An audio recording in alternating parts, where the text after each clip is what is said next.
Şimdi Türkiye'nin 1 Mayıs 2026 itibariyle yürürlüğe koyduğu bu radikal düzenleme aslında küresel çapta bir süredir devam eden dijital uyanış hareketinin en somut ve hukuki olarak en sert halkasıdır diyebiliriz.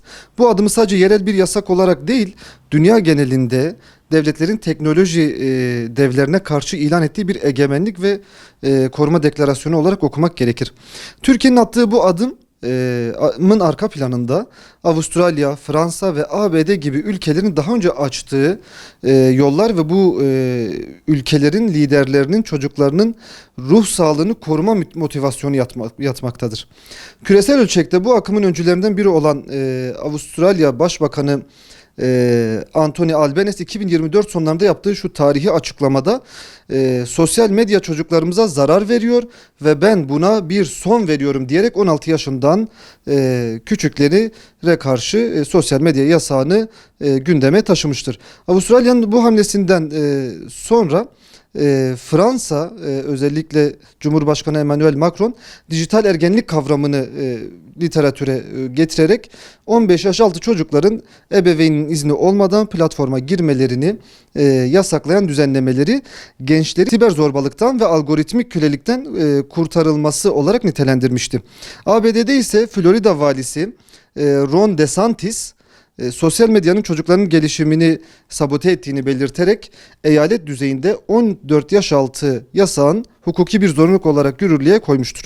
Türkiye'de ise 7578 sayılı yasayla bu küresel dalgaya kendi hukuki sistemine entegre ederken sadece bir sınır çizmekle kalmamış, aynı zamanda platformlara kusursuz sorumluluk yükleyerek bir yönüyle el yükseltmiştir. Bu küresel tecrübeler ışığında bir fayda zarar analizi yapmamız gerekirse yasanın ruh sağlığını koruma, veri mahremiyetini sağlama ve istismarı önleme noktasındaki gücü tartışılmazdır. Ancak bir hukukçu olarak şunu vurgulamak zorundayım ki yasak bir güvenlik duvarıdır. Ancak o duvarın arkasında ne olduğu duvarın kendisinden daha önemlidir. Eğer biz bu yasağı sadece bir erişim engeli olarak görürsek çocukları dijital yer altına itme riskiyle karşı karşıya kalırız. Özellikle VPN ve sahte kimlikler aracılığıyla. Bu noktada yasağın yanına mutlaka dijital bilinç inşası sütununu dikmemiz gerekir. Gerçek çözüm ise yasakla kazanılan bu zamanı bir eğitim reformuna dönüştürmektir. İlk adım olarak dijital vatandaşlık ve etik dersi müfredatın içine serpiştirilen bir konu olmaktan çıkarılarak temel bir disiplin haline getirilmesi elzemdir. Çocuklara sadece sosyal medyayı kullanmayı değil, sosyal medyanın mekaniğini de öğretmek zorundayız.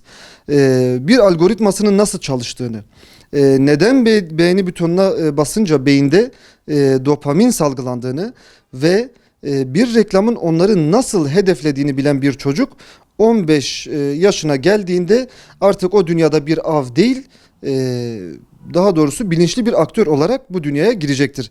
Tıpkı bir sürücü belgesi gibi 15 yaşına yaklaşan gençlerimiz için dijital ehliyet programı mutlaka düzenlenmelidir.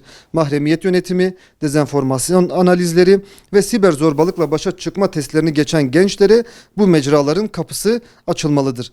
Bunun yanı sıra hukuk bilinci okul sıralarında başlaması gerekir. Çocuklara dijital ortamda bir başkasının fotoğrafını izinsiz paylaşmanın bir şaka değil, Türk Ceza Kanunu kapsamında bir suç olduğu, siber zorbalığın hukuki yaptırımlarını ve dijital ayak izi kavramının ömür boyu silinmeyeceğin gerçeğini onlara anlatmak zorundayız.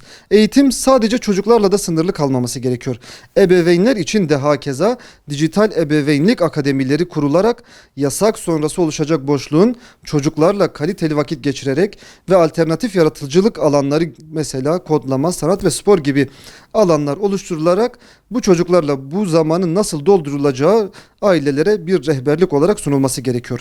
Netice itibariyle Türkiye'nin bu kararı teknolojinin her türlüsü ilerlemedir yanılsamasından vazgeçip insani gelişim her şeyden üstündür ilkesine dönüşmelidir. Ancak bu yasal kalkanın altını dolduracak olan şey yasaklayan değil, donatan bir eğitim sistemidir. Devlet kapıyı kapatmıştır. Şimdi ailelerin ve eğitimcilerin görevi ise evin içini çocuğun fiziksel, zihinsel ve ahlaki dünyasını zenginleştirecek gerçek etkinliklerle ve sağlam bir karakter eğitimiyle donatmaktır. Unutulmamalıdır ki en güçlü filtre bir yazılım değil, çocuğun kendi özgür iradesiyle kötüyü reddedebilmesini sağlayan o sağlam bilinçtir.